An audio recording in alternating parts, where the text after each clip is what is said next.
Get out, you lowlife! My father's spit hit the floor inches from my shoes. My mother didn't look at me. Her eyes stayed fixed on the TV, like I wasn't even worth watching. "You'll never be anything," she said. "You'll die broke, just like you deserve." I could have told them about the 20 million sitting in my investment account. I could have reminded them I built a business from nothing while they laughed at me. But I didn't. I just picked up my bag, turned the knob, and walked out. Growing up in that house was a lesson in endurance. Praise was rationed like water in a drought. Affection, conditional. Every achievement was not enough. Every mistake was a prophecy fulfilled. They said I was stupid for skipping college, said my work in some online thing was a joke. But the joke was on them, because while they were counting my failures, I was counting my profits.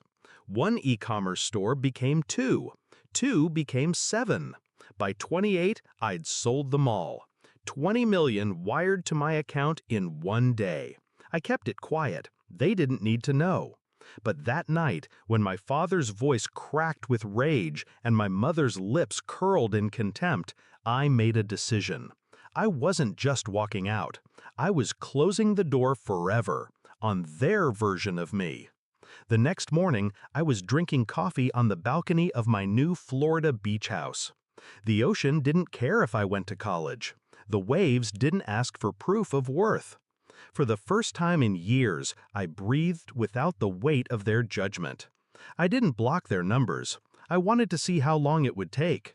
3 days later, my mother texted, "Your cousin's wedding is next month. You're invited. Wear something decent." No apology, no acknowledgement. A week after that, my father sent a single message. "We need to talk." I ignored them both. They wanted my presence without my dignity. That was never happening again. Then came the third week. A Facebook post from my mother, a desperate plea for donations to help save the family home. Foreclosure. So they did need me, just not as a person, as a wallet. I waited 2 days. Then I called my father. His voice was softer than I remembered. "Son, we're in a tough spot. The bank's taking the house." I let silence stretch until it felt like a rope tightening around his neck. Finally, I said, "I could help." I heard him exhale, relief flooding through the line. "But," I continued, "there's a condition." He didn't even hesitate. Anything. 3 days later, I was back in that house.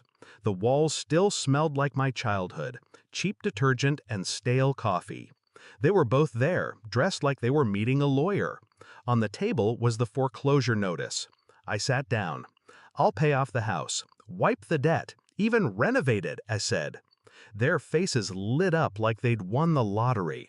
"But first," I leaned forward, "I want you to say it." My mother frowned. "Say what?"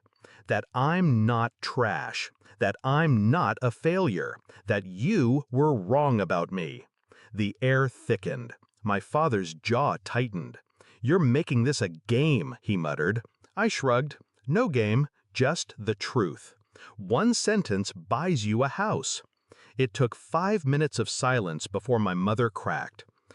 "We may have misjudged you," she said. "Not enough," I replied.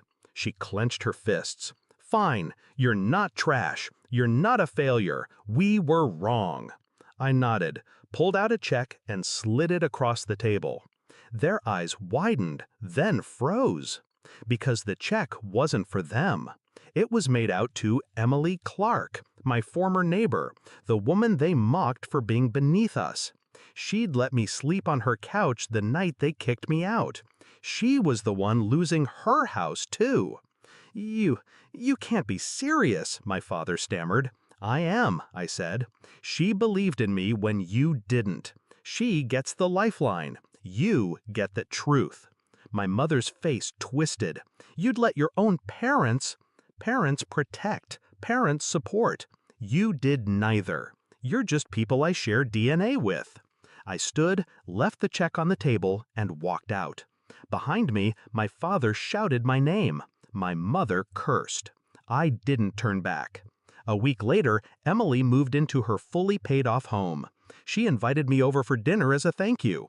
We ate on her back porch, laughter rolling easier than any conversation I'd had in that old house. Meanwhile, my parents' foreclosure went through. They moved into a cramped apartment across town. Word got around about the check and who I'd given it to. They didn't just lose the house, they lost the story they'd told everyone about being good parents to an ungrateful child. I didn't set out to humiliate them.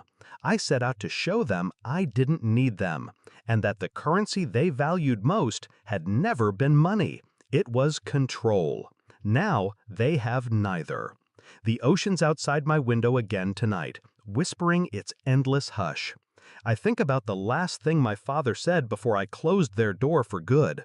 One day, you'll regret this. He was wrong.